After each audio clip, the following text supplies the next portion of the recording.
இன்றைக்கி நம்ம பிள்ளைகளுக்கு நம்முடைய வீட்டு பழக்க வழக்கங்களை சொல்லி கொடுக்கறதே மறந்து போயிடுது.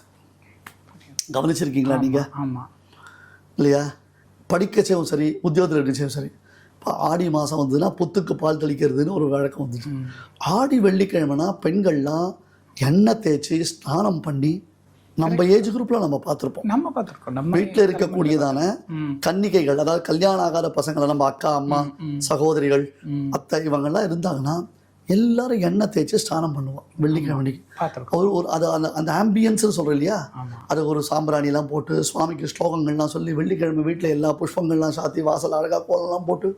ஸோ இன்னைக்கு வெள்ளிக்கிழமை பருப்பு பாயசம் பண்ணி உடனே எல்லாரும் காலத்துலேருந்து கோவிலுக்கு போயிட்டு, எவ்வளவு அவசரமாக ஸ்கூலுக்கு போகணுன்னாலும் கோவிலுக்கு போய் வைஷ்ணவர்கள்னால் தாயார் சன்னதிக்கு போய் வெள்ளிக்கிழமை மகாலட்சுமி தாயாரை சேவிச்சுட்டு வருவா. மற்றவர்கள்லாம் என்ன பண்ணுவான், பக்கத்தில் இருக்க கருவாரி அம்மன் கோவிலுக்கு, முப்பாத்தம்மன் கோவிலுக்கு போகிறது அப்படின்னு வழக்க வச்சுட்டா. அப்புறம் வந்துட்டு அந்த பசங்க என்ன பண்ணும், அதே ஆம்பியன்ஸோட ஸ்கூலுக்கு காலேஜுக்கு போயிருந்தது. ஆமாம், ஒரு தெய்வீகம் பார்க்கச்சே ஒரு மகாலட்சுமி கடாட்சம் இருந்தது. இன்னைக்கு அந்த வழக்கங்கள் சொல்லி வைக்கிறோமா? அந்த வழக்கங்கள் தெரிஞ்சுக்கிறோமா?